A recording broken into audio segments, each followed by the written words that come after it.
nothing like makes my skin crawl more than the thought of having a job and working for somebody and being confined. It's like being in a cage. I'd rather have feast or famine and have really stressful, tough, tight times than have gone the safe route. And I understand that safe route, but what always disturbs me about that safe, comfortable route is it's not really that safe and comfortable.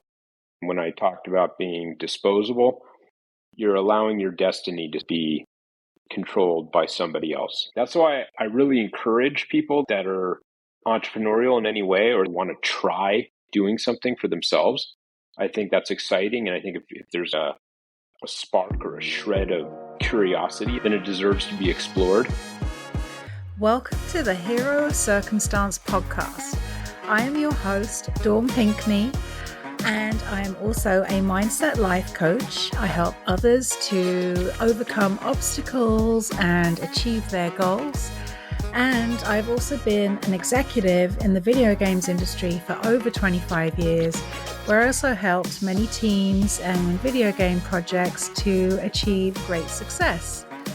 On Hero of Circumstance, I interview successful people who have been through difficult circumstances and become the hero of them, such as setting up your own business, getting through a layoff, getting through being fired. Whatever it is, I talk to them about how they were able to overcome it, so they're able to share their experience to help anybody out there that's going through a difficult circumstance, so you can become a hero of your circumstance. My guest today is Alex Josef, a fellow 25-year-plus video games industry veteran. Alex's specialty is marketing, and he has worked with big video games publishers and developers such as Konami, Activision Blizzard, Codemasters, and many more. Alex is a serial entrepreneur at heart and has launched, operated, and sold several businesses, including a successful health and fitness business, a real estate investment company, a PR and marketing firm, a retail wine and cheese bar, and a video games publishing company called Graffiti Games. I first crossed paths with Alex back in 2019 when he was CEO of Graffiti Games and I was COO for OK Let's Play, pitching his business to sign up for the OK Let's Play betting on video games platform.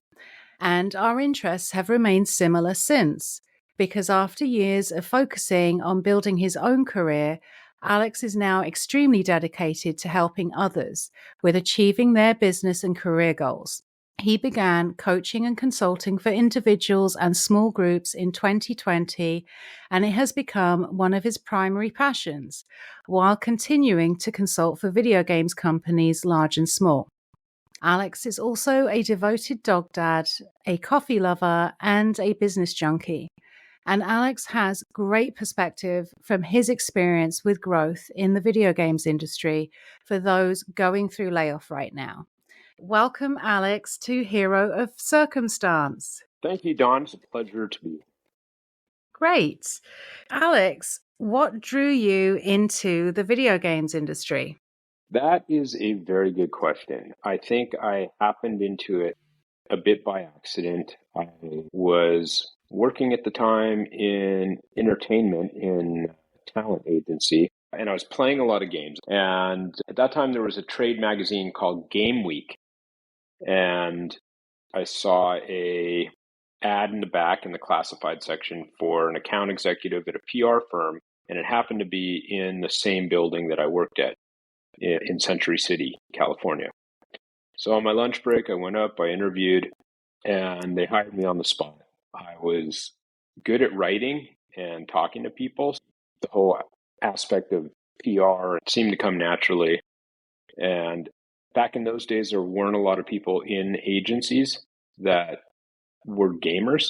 So it gave me an edge. The journalists that I was talking to or that I would talk to at that time appreciated the fact that I could draw comparisons to other games or talk about the type of game, the style of game, the genre. So that's how I got into it. And that was about probably 27 years ago. Great. And I love the fact that you were hired on the spot because maybe it's just my perspective, but I feel like that doesn't happen as often these days as it used to. Because nowadays, getting into a video games company, quite often you have to go through about 5 or 6 rounds of interviews. Yeah, things were a lot different back in those days. That actually happened to be that very job that I got hired for, I was actually laid off from about maybe 4 or 5 months later. And fortunately, I was able to pick up another position at a different agency shortly thereafter. But yeah, back in those days, I think if you knew games and if you knew PR and you were able to speak the language, it was a lot easier. You could get jobs a lot easier. There weren't as many people competing for those types of PR positions, maybe more so for tech or for general entertainment, but not so much for the gaming positions. Yeah, and it was great that you were able to combine your passion for games with what you were naturally talented with. Now, on that layoff, Alex, that was 25 years ago, and it's obviously when you were younger in your career, but it was also at a time when layoff was less common. So I'd love to know, how did it feel when you got laid off, and what did you learn from that experience? Yeah, it was less common, but not really, because that was just ahead of the big .com crash, which came shortly thereafter. So obviously there were a lot of layoffs, and we had big recession, and there was a lot of fallout from the .com bubble. But the one thing I'll tell you that I'd been fired from jobs in the past, but that was because I had a horrible attitude and they were just not great jobs. It was restaurant jobs or whatever. But this was the first layoff where I was like, I wanted the job. I would have liked to have kept the job. I was enjoying the job. I enjoyed the type of work. I saw it as a career. So I think there's a difference between being fired and being laid off. This kind of hammered home the fact that I can't rely on somebody else to put food on the table. I've got to rely on myself. So I knew I needed to get another job right away, but what was going through my mind and what stuck in my mind is I've got to figure out a way to turn this into something that I can do myself and not have to rely on someone employing me. I need to be my own employer. So that got the wheels turning, where shortly thereafter, like maybe within the next 3 or 4 years, I branched out and became self-employed and just never looked back from there. So, Alex, I really love that layoff forged your mindset to become a serial entrepreneur. Moving into the time that you created your first business in video games, your marketing and consulting firm, what was that journey like? And did you start working towards that immediately after that layoff, or did it come a little bit later? So yeah, I think when that layoff happened, I think simply because I actually cared about that job, it felt I was excited about it. I was excited about getting the job. I saw that as like a viable career. And I had always had this entrepreneurial mindset since I was a kid. I've got to work for myself. It was just what was ingrained in me. My grandfather was an entrepreneur and I idolized him and wanted to be like him. But I always just felt that. I didn't feel like I was a good jobber, mainly because I couldn't follow rules. I was rebellious. I would get bored. But I also had this feeling that, and I was a late bloomer. Keep in mind, this was when I was in my mid 20s, when I was finally getting into the 9 to 5, quote unquote, corporate world. This was my first venture into that realm. And it was because I felt like that's what I needed to do. That's what you're supposed to do. That's what I should do. So getting that first layoff, I definitely was bitter and resentful. I came away from it and I was like, I couldn't get it through my head. I knew this wasn't my fault, but I was very angry about it. And there wasn't a way that I could get revenge. Not that I necessarily wanted to, but I knew that the best way that I could get revenge was to get a better job or a better position and then just build my career and focus on myself. And back then, I'm a different person now than I was back then, but it was all about me. It was all about, I've got to do whatever I can to further my progress and to advance my career. And no one's looking out for me. I'm disposable. So I'm not going to look out for anybody else except for me. And I got it just set in my head that I'm going to learn about this.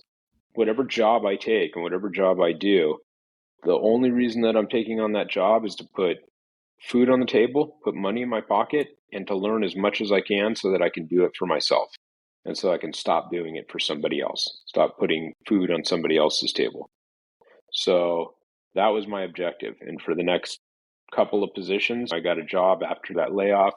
I got recruited from the agency that I was at to another agency after that. And at that point, the objective was, all right, I'm going to build myself up a couple of levels, get a couple of pay bumps, save some money, and then I'm starting my own thing. And that's exactly what I did. So that was the timeline. And that was in 2003 that I left my last job and started my first agency at that time called Zeitgeist Communications. Alex, you hit on so many great things there. I love so many things that you just said. So I'm going to ask you about some of those. I love the terminology that you just used, disposable, right? The fact that you saw from that first layoff, I am disposable. And you took that anger and your mindset and your drive and just put it into action, into this plan that you had about working towards your own business and just seeing the job as a paycheck, as an objective to get what you want. And I feel like I love what you're saying there as well about not following rules.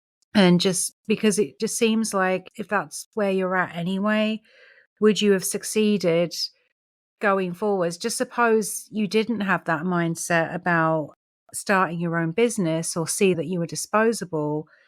Do you think with the fact that you had trouble following rules, would you have fit in anyway in the corporate culture? Probably not. I don't think I really even learned to fit in. I didn't. And I don't now. So prior to starting in 2003, starting the agency Zeitgeist, I worked at an agency called Vendor Helper Impact. Great agency. Loved working there. Worked with some really cool, very talented people. And I had a manager there named John Foster. Great guy. Friends. He was my superior, my boss, but I learned a ton from that guy. I give him a bunch of credit for basically teaching me how to be politic in my manner and how to not always be the rebel. I basically modeled myself and my career and what I did and how I interacted after him, which I don't know if he knows that or not. And so much so that when I wanted to leave and start something, I talked him into going with me and being my partner. So he was my business partner for that first venture. And we had a great time, worked really well together for a couple of years. And yeah, the short answer to the question, I don't think I would have ever been really cut out to continue that. Nothing like makes my skin crawl more than the thought of having a job and working for somebody and being confined. It's like being in a cage. I'd rather have feast or famine and have really stressful, tough, tight times at times and have gone through everything that I've gone through than have gone the safe route. And I understand that safe route. I understand the appeal of that. It's different personalities, right? That doesn't suit everybody. But what always disturbs me about that safe, comfortable route is it's not really that safe and comfortable. When I talked about being disposable, at the end of the day, you're allowing your destiny to be controlled by somebody else. You're not captaining your own ship. So, in my view, so that's just why I chose that more, the different path.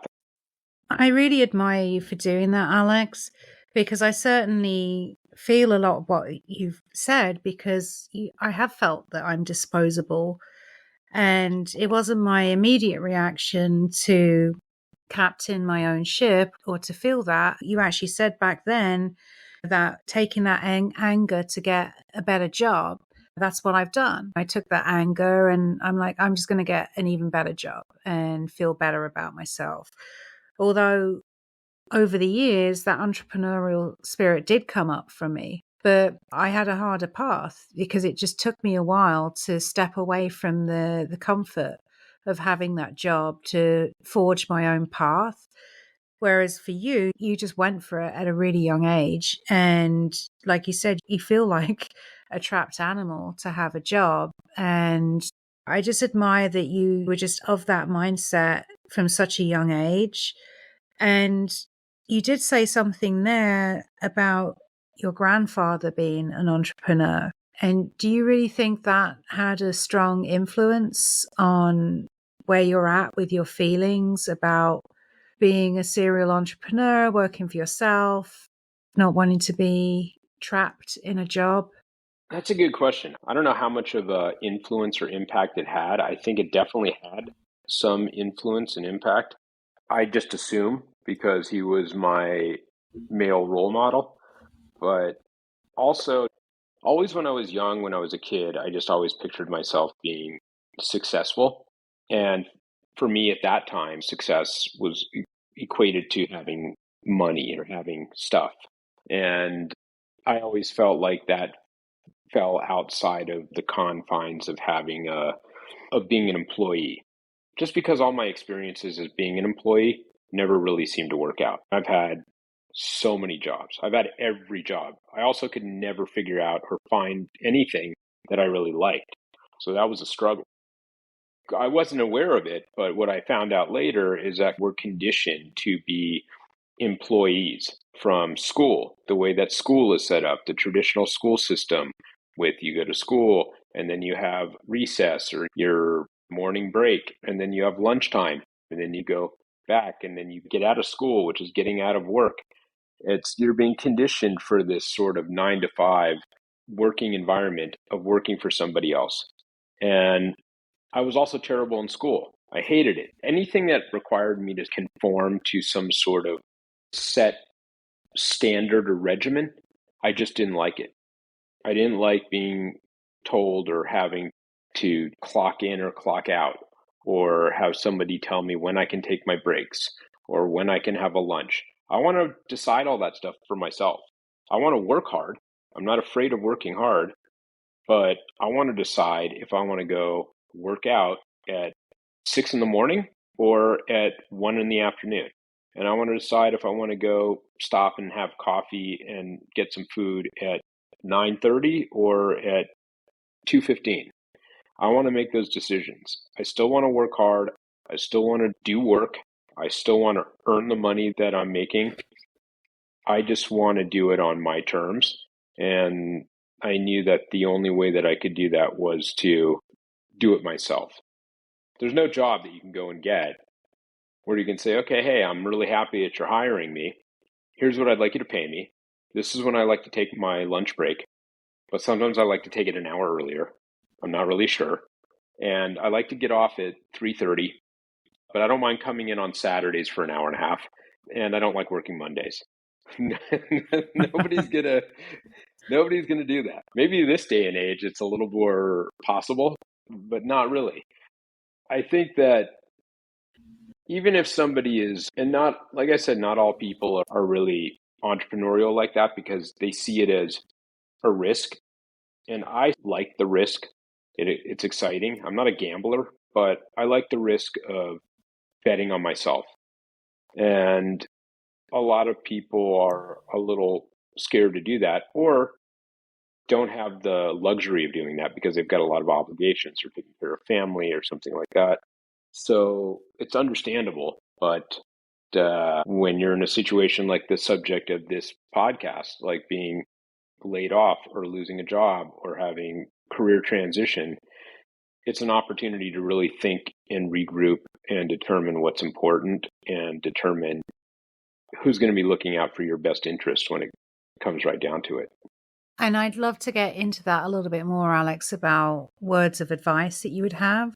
But before we move on, you're saying that you never wanted to follow the rules and that's what led you down this path, or that you like to take a risk and you like to bet on yourself.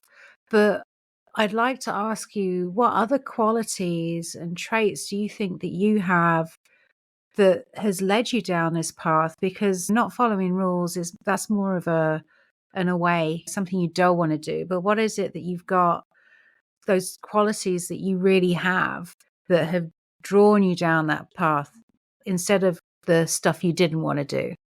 That's a really good question as well. Qualities that I have that have driven me towards being more entrepreneurial, is that what you mean? Yes. I'd say I don't know if they're qualities, but there may be more characteristics. And I think the characteristics are some good and some bad. Being very dissatisfied with any type of what I feel is mediocrity or complacency for myself. Being hyper neurotic and self-critical. And just there is an immense amount of insecurity and neuroses that goes on in my head that drives me to continually try to progress forward. And it's like torture, but it's also fuel in a way. And I don't know how else to describe it. I think it's a certain type of personality. I don't think you can just decide. That's why I really encourage people that are entrepreneurial in any way, or that even have an idea or a thought, or want to try doing something for themselves. I think that's exciting. And I think if there's like a spark or a shred of curiosity about that, then it deserves to be explored. That said, it is not the right path for everybody because there's a lot to it. It takes a lot, and it takes a lot of not necessarily confidence in yourself. It's scary. And if everybody was going to be entrepreneurial and try to make their own way, we would fall apart because you need a lot of people to do work and to be employees and to carry out and execute. And sometimes I wish that I could do that. But if I did that, I would be miserable. And not to say that I'm not miserable anyhow, but it's a different kind of miserable. It's more of a it's more of a neurotic miserable instead of just a bored miserable. And I get bored very easily. A lot of what I know about people that are entrepreneurial is they get bored really easily and they constantly need to be creating or developing or doing something new. That's what it seems like. So I don't know if does that make sense?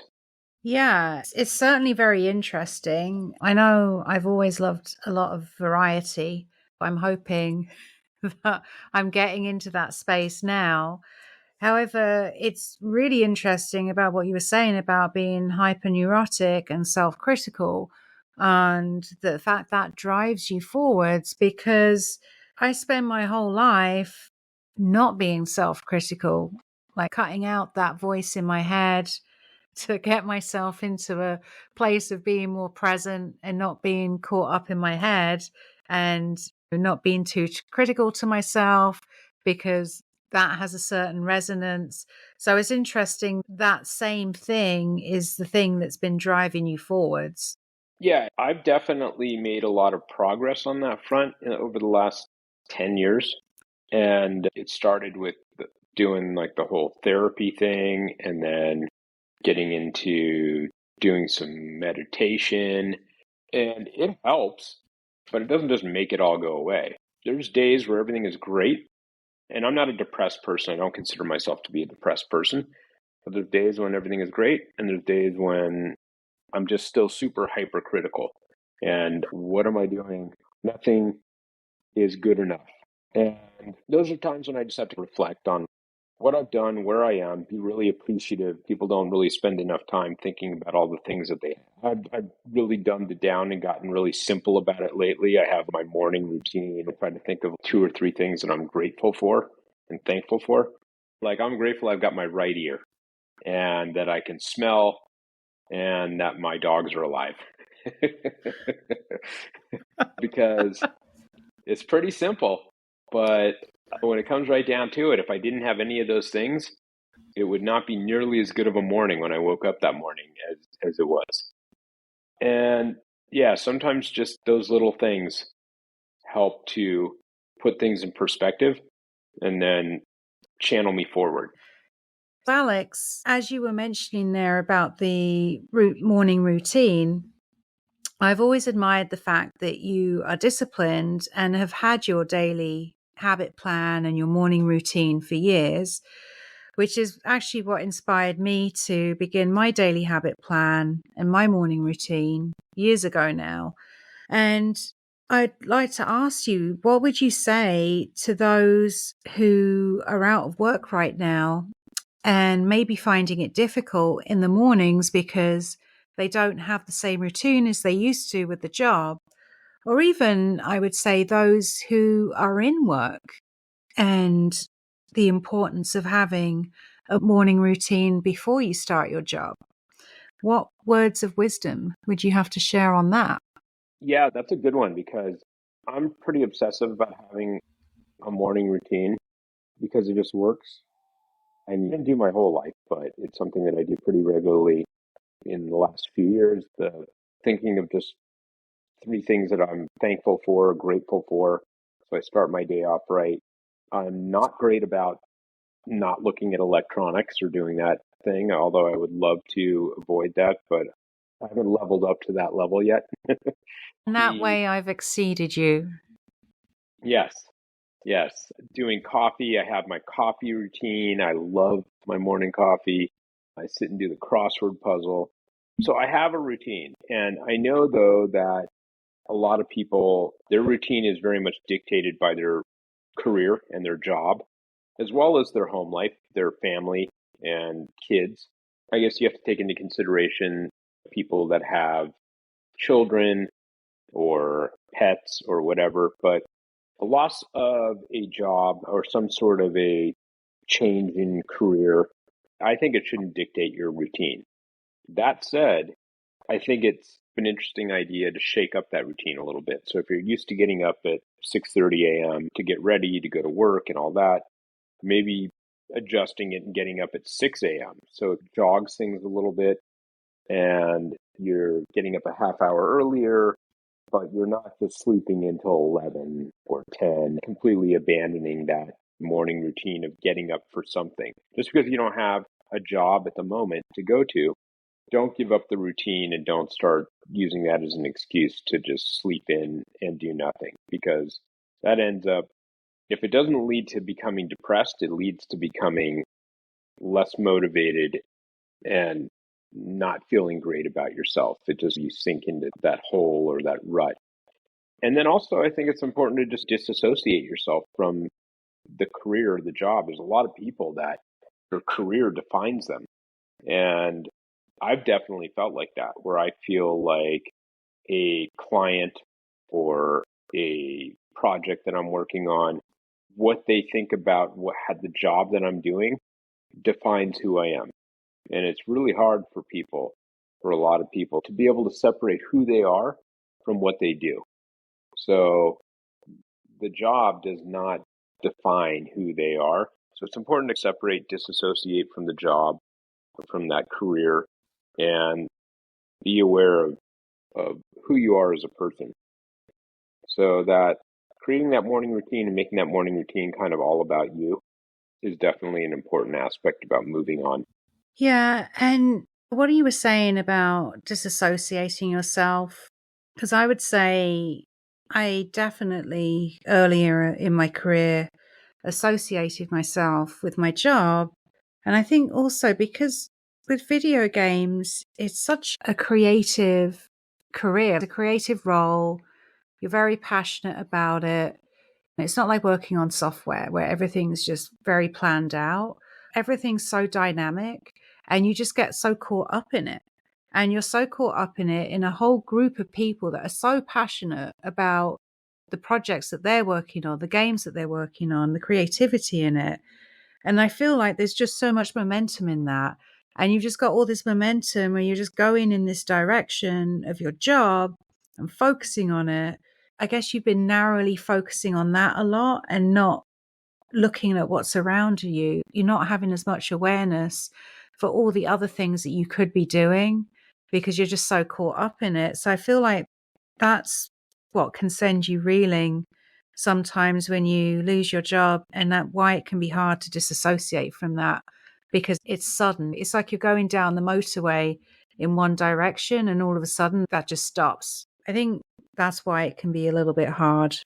Yeah. I remember when I was going through one of these transitions, I felt that whole aspect of I've been used to getting up for work every day. And now that I was laid off, I was determined that I wasn't going to get out of this routine of getting up and being productive. That's just what I felt instinctively. And I remember I had a very clear schedule.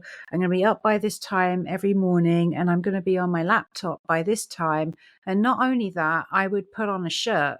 Like I might have been wearing tracksuit bottoms, but every morning I would get up and I would put on a shirt for working at home just so I felt professional, just to keep up that whole routine aspect of what I'd lost from the job. Yeah, I think that aside from just maybe sticking to a regular routine, I think establishing a regular routine when you're going through, and I would just say any kind of loss, when we happen to be talking about a job or an interruption in career or a job loss, but any type of loss or any type of traumatic event or something that's affecting you emotionally, which then translate to physically, just creating a routine, even creating a new routine and saying, okay, I'm going to get up at 7 a.m. I'm going to go sit outside in the sun for 5 minutes. I'm not going to think about anything. I'm just going to sit outside and I'm going to relax. I'm going to make coffee. I'm going to do these 4 things that are productive. It could just be things that I'm going to clean out this cupboard. I'm going to spend 5 minutes sending a couple of networking emails and looking for job opportunities. I'm going to work on this project, whatever it is. Just establishing some sort of a little routine that gets your day started and helps you to feel productive. I think that alone will do wonders to help somebody to stay out of a rut and continue to move forward. Yeah. And I would say for me, I was obviously inspired by your routine. And then I began my own. Even when I had a job, it was important for me to have that time to myself to do the things that I found pleasurable or productive. Those things you were saying, like sitting in the sun, before my mind shifted to the job. Because for me, the most powerful time of the day when my mind is at its most creative is in the mornings. And then having gone through layoff, that time is still important, because before you start responding to LinkedIn notifications, it's still important to have that time for yourself to strengthen your mindset in the morning and just to be in a more grounded and centered place before you continue the day. Totally agree. All right. So you said something about feast or famine a few minutes ago, Alex, when we were talking about finances. So I'd love to get into that a little bit more, because I know when we did our Navigating Career Transition workshop together recently, this was a big subject for you. And I know you've got a lot of advice in this area. And before we get into that, what I'd like to ask you about is this whole feast and famine experience that you've had with your own businesses. Yeah, so it's interesting because just because I haven't experienced a lot of layoffs doesn't mean I haven't experienced some of the side effects of a layoff. Being self-employed, there's certainly risks. All you're doing is you're an employee, you're just an employee for yourself. And you're never going to cut yourself loose. But the circumstances of the economy or business or whatever might end up causing you to be redundant at one time or another. So if that makes sense. Just like when somebody gets laid off, it's nothing personal. Their boss doesn't dislike them. It's generally something related to the economy or the finances of the company. And it's just the way things go. It's just business. Same things happen when you're self-employed. Sometimes business is great and sometimes it's not so great. And when it's not so great, you've got to tighten the belt and you've got to make some changes and you've got to adjust. I always think it's really important to have a plan of attack or a backup, not even a plan B or a backup plan, but just plan for lean times. Or, okay, hey, if I lose my job, what am I going to do? Do I have some savings? Do I have some money saved up to live off of for a couple of months? And some people do and some people don't. But the first thing you have to do is pretty much take an inventory and get your house in order, as I like to say, and figure out what's your income right now. Do you have any? If you have none, what are your expenses? What can you cut? What are your needs and what are your wants? Figure out what your budget is. It's a great time to take an inventory of all of those monthly subscriptions. Do you need these? Do you have to have Hulu, Netflix, and the Don't HBO tell and me all to of these, cancel Netflix. or can you get by with one of them? Do you need? What do you need? What do you want? I love grass-fed beef and fresh wild-caught seafood, but you know what? If it comes down to it, I can go without it for a couple of months and save a couple $100 because it's all coming down to keeping food on the table, keeping the lights on, making sure I keep a roof over my head. What are the bare necessities? So you So, wouldn't eat grass-fed beef then? You would have regular beef? if it came down to it, yes, I would. Don't believe you. My biggest expense is food. That is my biggest expense. In fact, I don't even have a car right now. I drive a Vespa. I'm not like a fancy pants, but I love good food. But if it came down to it, 100% right now, I'll live. I lived for a long time when I was a child on regular meat and regular non-organic vegetables and fruit. I could do it for a few months. It's important to take that inventory and determine what's really required, what you can do without for a certain amount of time, and then formulate a plan. Mourn for a week, give yourself that, and then get a plan in place and start to execute upon that plan. Are you going to go find another job? How are you going to do it? Who are you going to network with? What are you going to do to curb expenses in the meantime? Are you going to maybe look at venturing out and taking a risk and trying something that you've been thinking of for a long time? How are you going to make ends meet in the meantime? There's nothing that's beneath me. If I needed to, at any time, at any given time, I have no problem. I'll go get a job at Trader Joe's, Whole Foods. There's nothing that's beneath me. And I know that because I know that you've done jobs just to have the experience of them sometimes. Didn't you go and work in a wine room just to have the experience of it for a day? I've done jobs just to have the experience. I've also worked for free in order to get experience in something. When I opened a wine and cheese shop, I knew nothing about running a wine and cheese store. And I went and worked in two different cheese shops for months for free on the weekends while I was running my business during the week. On the weekends, I went to one of them on Saturdays and the other one on Sundays to learn as much as I possibly could about running a cheese shop and took all that information and then opened my shop. And I think this goes back to what I see a lot of in you is obviously drive, but it's discipline as well. And I know that you would totally just cut the expenses. I will say personally that it's hard. It's hard to just cut back all the time. You can cut back for a week and then all of a sudden you feel like you need a bit of a treat. You need something, right? Because it is a tough time when you're not working and you want to fill that time. Yeah, I think that you shouldn't deny yourself a treat. You just do a different type of treat. Instead of a $200 dinner, it's something that maybe costs $25, $30. So you just have to scale down. Like, it's weird because I think about my lifestyle and we're getting older. So it's harder the older you get. When you're 25, you don't mind eating macaroni and cheese or Denison's chili or something like that or top ramen. But if you're 45, you're like, it's a whole different world. And if you have kids and a wife, it's a whole different thing. And let's not even talk about if you're the main breadwinner in the family and what that does to your ego and your self-esteem. There's a lot to contend with, but I think it's important to just keep things in perspective and understand that everything is temporary, and everything is temporary, the good times and the bad times.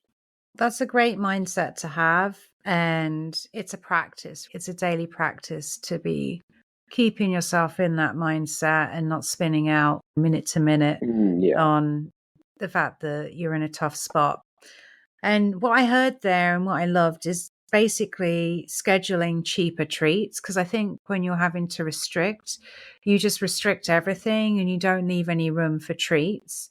And I love that concept of pulling in the belt or the tightening the purse strings, but making sure that you're still treating yourself, but just in a cheaper way to keep it on budget and to keep you feeling like you're getting what you need as well.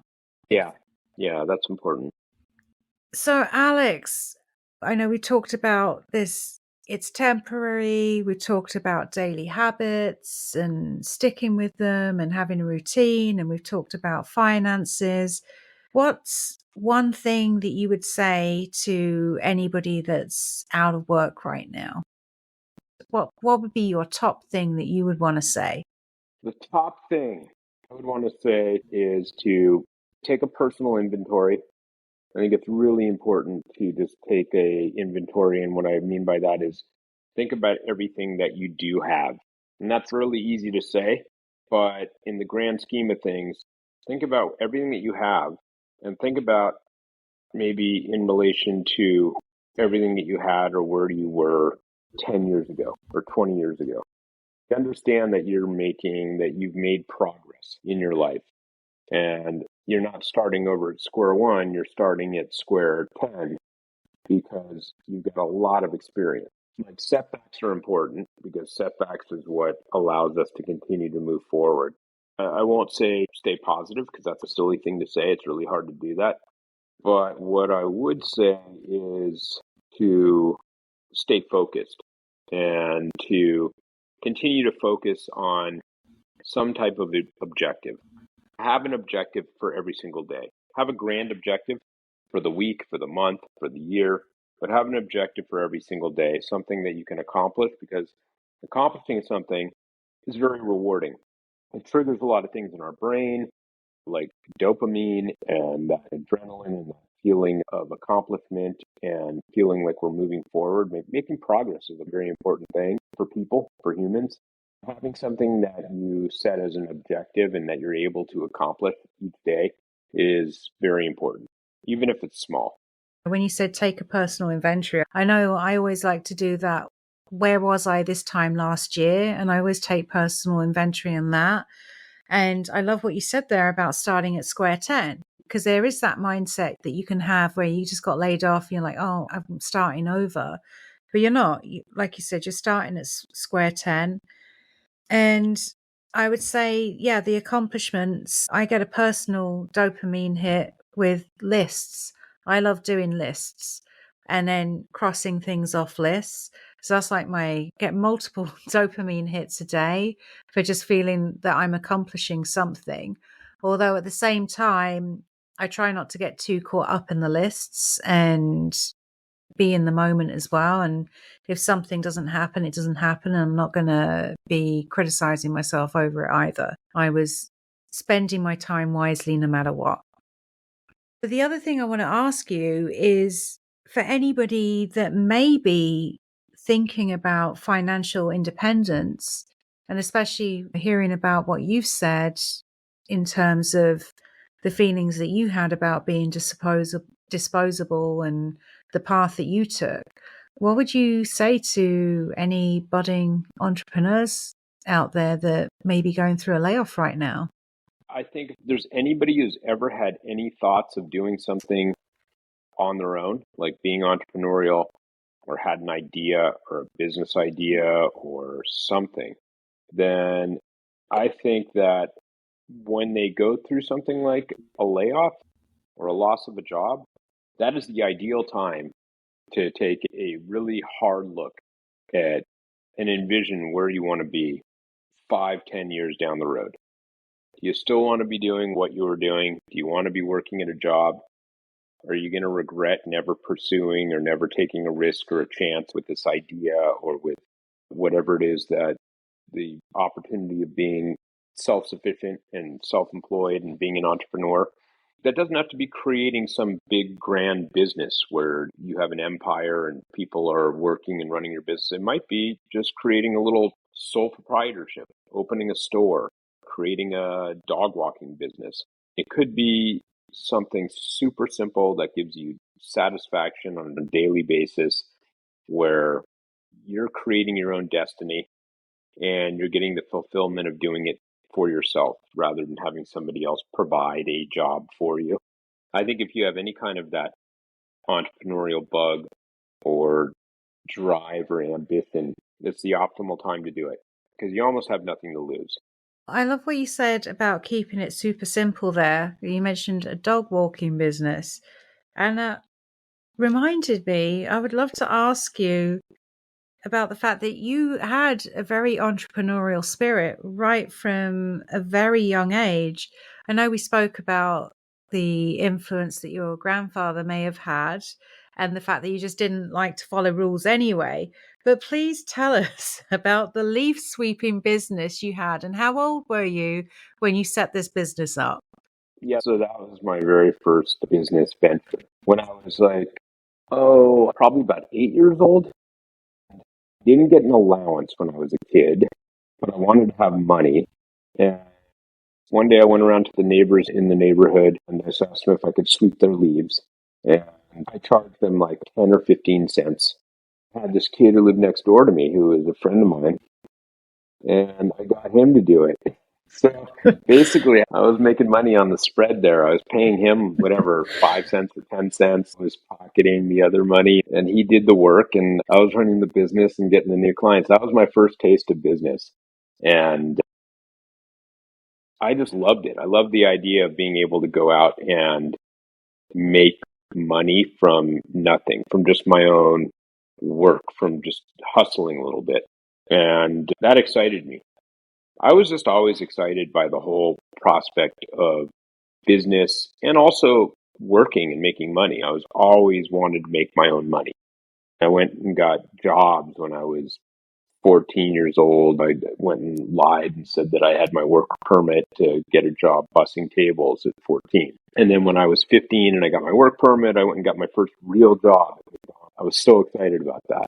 I just realized throughout that time, I always knew I wanted to make my own money. I wanted to be an entrepreneur because it was just never enough working for somebody else. And I could lose that job at any given time, as evidenced by all the jobs that I lost or that I quit. Between the time I was 15 and, I don't know, 21 or 22, there was an equal number of jobs that I was fired from or quit. And they probably number, who knows, 50, 60. There were a lot. It gave you your mettle, really. You already had it from a young age. It seems like it just continued to strengthen you to where you are now. And I know you're definitely into money and you seem to be good at growing it. And what I love about your story there about the leaf sweeping business is it came about because you just said it. You didn't have an allowance. So you turned that circumstance to your advantage. You could have just moaned about the fact that you didn't have an allowance or pitied yourself because you didn't have an allowance, but you didn't. You went out and you created a business. Yeah, exactly. And I had that in me. Um, it was also a very different time. And I don't know what it is. Things are different these days. Well, I'm there's not going to leaf say that blowers, right? There's leaf blowers. there's leaf blowers. Yeah, but there's also, I'm not going to say that kids are necessarily all that different these days because none of my friends or nobody else was doing it that I knew. Oh, there's this little kid who wants to sweep my leaves. Yeah, okay, that's cute. I'll pay him to, but nobody else was trying to do that. So it wasn't like that was a thing back in those days.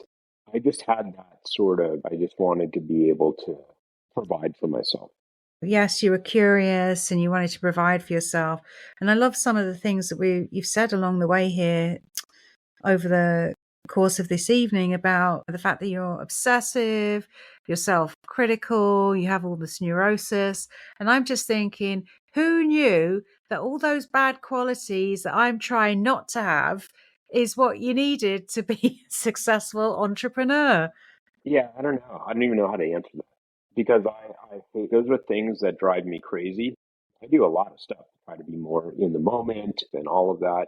And I wonder though if that would change who I am and like what my, personality and my drive and ambition is. And the more I hear about people that are driven and successful, because now you get a lot of access to finding out about people through whatever social media and the availability of news and learning about people where you wouldn't know that 20, 30 years ago. You wouldn't really know as much about head of a company or CEO or somebody who's an inventor or something. Now you have a lot more accessibility and ability to know about who the person is, whoever it is, whatever, Jeff Bezos, Elon Musk, or you pick your person. But a lot of them are people that are just hyper ambitious and almost to a fault, where they're so driven that a lot of these people, and I'm not a wealthy person, I just love business. And I think a lot of these people that have been really successful and that are extremely wealthy, it's not really the money that what keeps them going, is that hunger for creating something new and conceptualizing and bringing something to fruition. That's like their drive. They're not necessarily family people, or a lot of times they're not the best people. They're good at what they do. Yeah, I think that's getting to the point of a lot of what we've been talking about, or what I've been asking, is the hunger for something new. And I think you said it with the getting bored quite easily. Anyway, so Alex, I would love to thank you for your time on this podcast, for being a guest, for answering questions, for sharing your perspective on layoff, and for sharing your experience with being a serial entrepreneur all the way back to childhood and forward to now. So thank you very much. Certainly, it was my pleasure. I had fun, and hopefully you've captured about 10 minutes of usable material here. Yeah, and I've learned to be grateful for my right ear when I wake up in the morning. Yeah, it's important. And now for the science part. We're just going to get into some easy belly breathing this January. Belly breathing is important because our bodies are designed to breathe through the belly. When we're born, that's where we breathe from. And if you look at a child, you will see that their belly extends when they breathe. The thing is, as we get older, we get a little bit more caught up with life, we get a bit more stressed, and we start breathing through the chest, which is a bit more shallow. So there's a lot more power to breathing through the belly. So take a big deep breath in, wherever you are, and extend that belly. And release and let it deflate. And just continue to keep breathing and extending your belly. Breathing in and out. And just know that taking that breath, you are now more present. You are aware of everything that's going around you. And it's relaxing. You just relaxed all the systems in your body. You're less stressed, you're less caught up, and you're more aware. So, breathing is underrated. Keep breathing through your belly. And thank you for listening to the episode today. If you like the podcast, please follow it. That way you'll know when there's a new episode released. And if you are interested in mindset life coaching because you have something you want to achieve, or maybe you're just not in your best flow, or maybe there's an obstacle that you want to overcome, reach out to me. I'd love to talk to you more about it. You can reach out to me via my website, marjoriedawncoaching.com, or you can find me on LinkedIn, Dawn Pinkney. My profile is public, and I would love to hear from you and chat more about it.